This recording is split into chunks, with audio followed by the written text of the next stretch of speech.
We are back with another Shark Tank IP battle, season 16, episode 9. I am your host, Dave, 10-year intellectual property attorney, dealing with everything from patents, trademarks, copyrights, as well as trade secrets. Now, we had some pretty interesting pitches, to say the least, this past week, and we're going to get off into it. But the two things that, as I'm doing these pitches, that I want you to think about, and I want to hear which one your answer to the question is. Number one, what pitch or product do you think is going to be around over the next 10, 15, 20 years? And what product do you think is going to make the most money? Now, a lot of times that may be one of the same products, or the product that makes the most money can be the product that, and oftentimes is the product that I believe is going to be around over the next 10, 15, 20 years. But that doesn't have to always be the case. I'll, at the end of the video, let you know my thoughts and why I think that as a 10-year intellectual property attorney. I'm glad to be back with you guys. I was down at the Shark Tank Reunion Conference. That was an exclusive event only for Shark Tank guests over the past weekend in Tampa, Florida, and I got a chance to be there as the exclusive podcast, sitting down, interviewing different people, interviewing the different sharks, or the contestants, I should say, in person, as well as kind of running gun interviews. It was a phenomenal conference.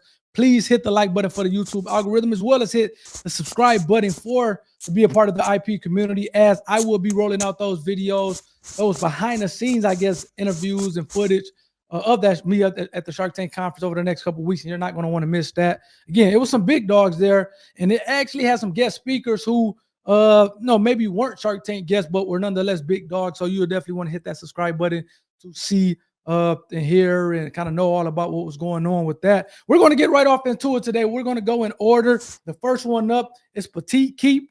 We're going to go to the owner to kind of hear her version or her summary of describing her product, and then we'll come back and let you guys know my thoughts. Let's go. Hi Sharks, my name is Lindsay Mollinger and I'm from St. Louis, Missouri. I'm here today seeking $400,000 for 5% equity in my business. Sharks, I'm sure one, if not all of you, have an attic or garage that is crammed with generic plastic tubs, filled with things like christening gowns, sports memorabilia, wedding heirlooms, and instead of cherishing those important life items, they're tucked away, out of sight, collecting dust. And that's why I created Petite Keep. High-quality heirloom keepsake trunks that elevate any aesthetic and are exceptional enough to last a lifetime. Personalizing your custom trunk is easy. Simply visit our website to build a keepsake right before your eyes. With thousands of different combinations, no two trunks are alike, and your Petite Keep trunk truly becomes a keepsake itself. Petite Keep is a brand built off life's greatest memories and the emotion and nostalgia that they evoke. So Sharks, who would like to join me and invest in creating keepsakes that will be cherished today, tomorrow, and always? Now, man, I love this for so many reasons. And I think, again, as we go through these kind of 4 pitches, a big theme is going to be direct to consumer. Seems like that's kind of the way to go with TikTok, with Instagram, with Amazon. I know a lot of people wants to kind of go into retail, but that just kind of not necessary these days. And they talked about that extensively at the Shark Tank conference down in Tampa, where it was like, hey, man, kind of build this online community and kind of you're going to be better off from that. And then if and when, to the extent that you want to go into retail, you'll have more leverage at that point. Now, Petite Keep was interesting because I thought that, look at it, my mom bought me and I said it on the episode, the breakdown episode, go check that out. But my mom, she had me a treasure chest growing up, me and my brothers. It was like a big wooden treasure chest, and we kept books and toys and things like that in there. And initially, when she was doing a pitch, I thought that was what it was, but it ended up being more of a kind of a toolbox, so to speak, pretty much a luxury toolbox that you can put in valuable items and things like that. And you may be looking at it and thinking like, what?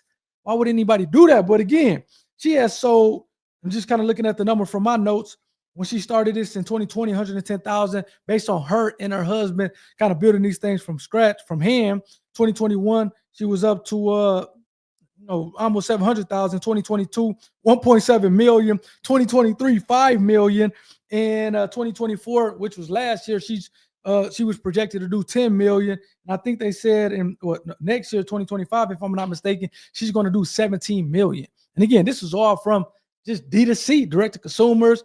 And the great thing I love about her particular story is she's a mom of 5 kids. I think she said she was a stay-at-home mom. So again, this is even more kind of beneficial and really inspirational to moms out there that maybe kind of staying home, kind of to help with the kids or whatnot, maybe not necessarily into the workforce, at least at the beginning when the kids are younger, that you can think of a business, you can start a business and kind of with Instagram and TikTok and Amazon and all these platforms to be able to build this community. You can kind of really take off, sell a ton of money.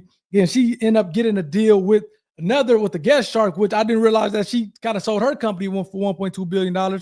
So she got a pretty good deal, I think. And the fact that these kind of, I don't want to call them toolboxes, but these kind of storage compartments, if you will, were customizable. That seemed to be another thing that was beneficial. So again, I don't know. I actually really love. At the beginning, I wasn't sure, but man, as the pitch went on, I'm like, oh, she's the real deal. And again, given the fact that she's protecting the IP, Petite Keep, that name is trademark, which is a good thing. So I don't know. I really like Petite Keep, and I definitely think they're going to be in the thick of it based on the company that's going to be around over the next 10, 15 years, make the most money. I think, to be honest with you, from these 4 pitches, they're definitely doing the most numbers now. But over the next 15, 20 years, if somebody catch up, we'll see. Let's go to the next one, Legit Kits.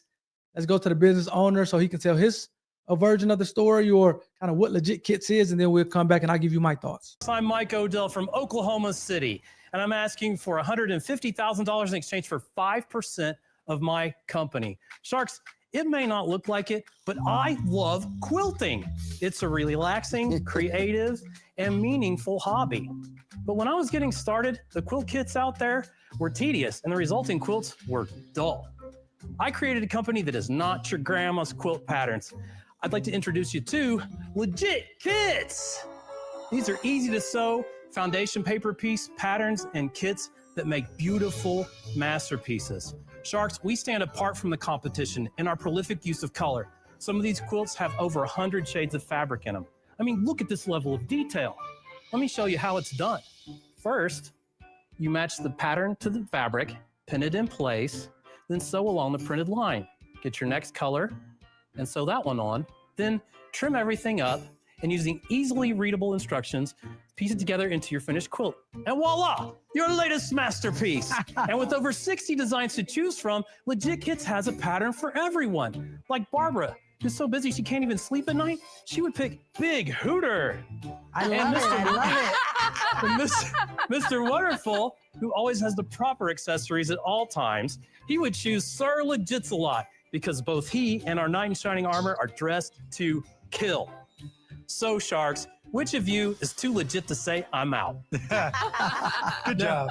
Now, this was an interesting one. I think he got a deal with Mr. Wonderful. And, hey, Mr. Wonderful, as you might expect, wanted a royalty on these things. It was interesting. I didn't realize that he was selling these things for $399, so almost $400, pretty much $400. And I got an Afghan that my aunt makes, and these things are extremely warm. I'm not sure if Afghan and quilts are the same thing. So for those of you who may be an expert in this subject, you have to let me know.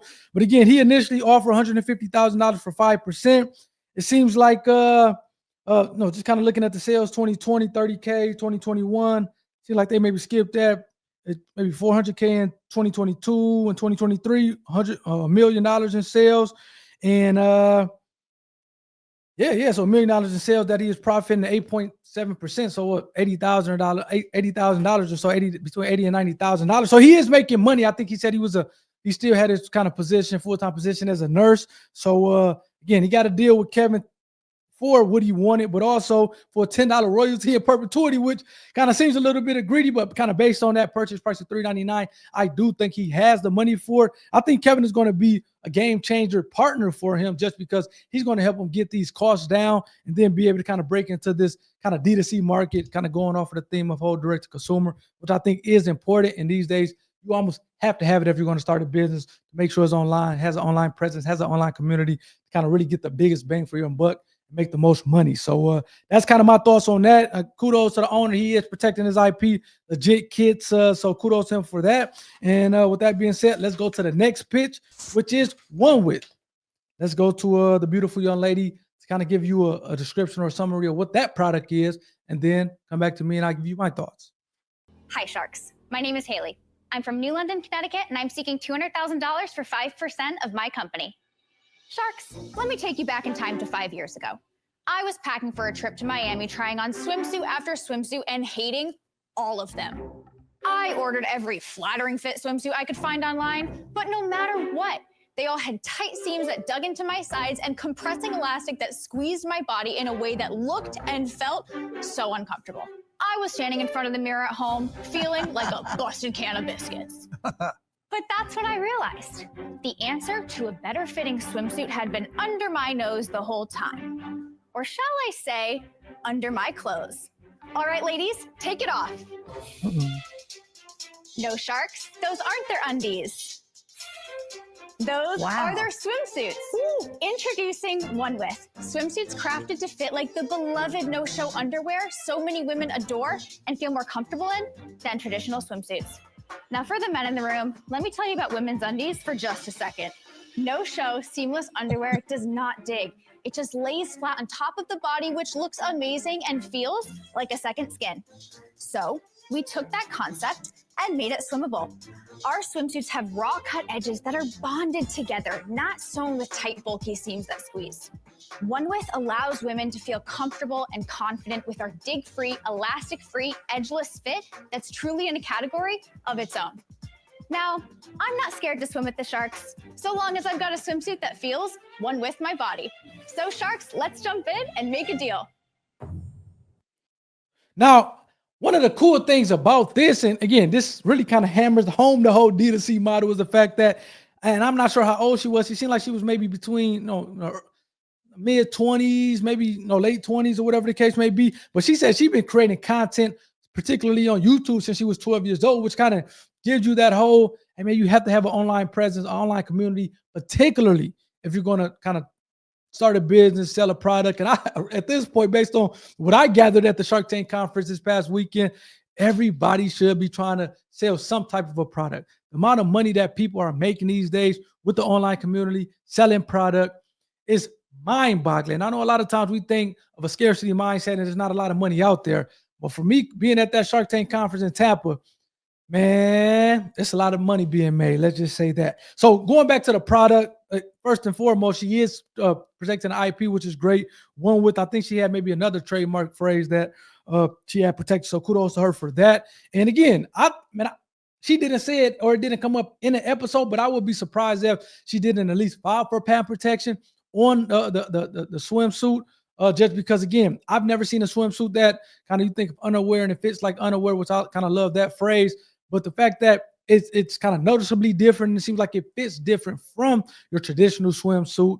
And we all know underwear is not meant to kind of be worn in a like the pool or whatnot. She talked about the kind of the seams being bonded as opposed to kind of sewn together, which again, these are for me as a patent attorney kind of distinguishing features that I'm like, okay, maybe it's something there, maybe it's not there, but I'll be interested in if she at least didn't inquire to her attorney about the patent process, given the uniqueness of the situation. I think she did get a deal. It seems like Barbara, man, she's kind of been, typically when you see Barbara, she's kind of been fading out on the episode, not really kind of making a lot of offers, but she was pretty active these with this particular episode. I think she kind of did a deal with this young lady, and she did a deal with the next young lady that we'll talk about as well. So let's get to it. Tough Cutie. I love the name, by the way, which is trademarked. Let's go to this beautiful young woman and kind of get her story and her description of the product, and then we'll come back to me and I'll give you my thoughts. Hello, Sharks. My name is Brittany Coleman, founder and CEO of Tough Cutie. I'm here today seeking $100,000 in exchange for 10% of my company. Sharks, I am on a mission to support women from the ground up, literally, starting with high quality, ultra comfortable, and super stylish outdoor socks. But these are not just any socks. These are the ultimate adventure socks, crafted with the unique needs of women's feet in mind. Women have a higher arch than men, so why would we wear hiking socks mostly made for guys? We use certified merino wool, which, unlike that itchy, scratchy wool you think of on your grandma's sweater, ours is a fine micron, so it's going to be soft to the touch. And Tough Cutie is more than just a business. It is a mission to empower women and change the way the outdoor industry serves people like me. So Sharks, are you ready to kick the old boys club out of the wilderness and blaze a trail for women everywhere? Good job. First and foremost, I have to tell you, so I was down at the Shark Tank conference and I didn't get a chance, and we tried to connect so hard, but it was a lot going on. But Casey, she was on season 13 of Shark Tank with her sock company, Apollo. She actually talked about having patents on the socks. So you can't get patents on the socks, contrary to what you may be thinking. It seems like this young lady with Tough Cutie, Socks was award winning in 2023. Seems like she has only been in business since 2022. So what, 2 going on 3 years. Seems like she tried to maybe go into retail from the beginning as opposed to kind of building up this community online and going DTC and really trying to perfect that route. And it seems like Barbara, other Sharks went out. Seems like Barbara is going to try to get her back on the right course. I like the fact that she still has some time zone to be in business only for 2 years. And again, she made just shy of $1 million year to date. So again, now she essentially broke even, but I think a big part of that was the markdown on the socks in retail, particularly because she wasn't selling. So again, I think Barbara's going to get her back on the right track with some type of gimmick, as Barbara called it, to kind of get people interested in the product. And even though I think it's a niche product for hiking, women's hiking, again, if the gimmick goes right, I think it's something there. So that's kind of my thoughts on it. Kudos for her for not only getting the deal, also shouts out to Barbara for being active on this one. And with all that being said, my pick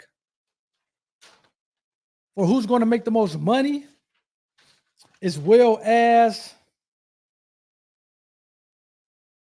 be around, drum roll please, and I think it's going to be Petite Keep.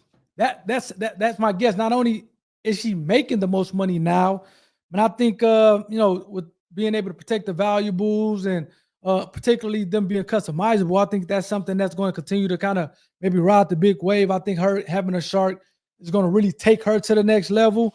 And I think she's going to be, again, number one, going to be around over the next 10, 15, 20 years, but she's going to probably make the most money going forward as well. And I'd probably say a 1B with that if she was 1A. I think I like 1 with, man. I think if Barbara can kind of figure out a way to kind of sell this story of, I love the trademark phrases, fits like underwear, swimsuit that fits like underwear.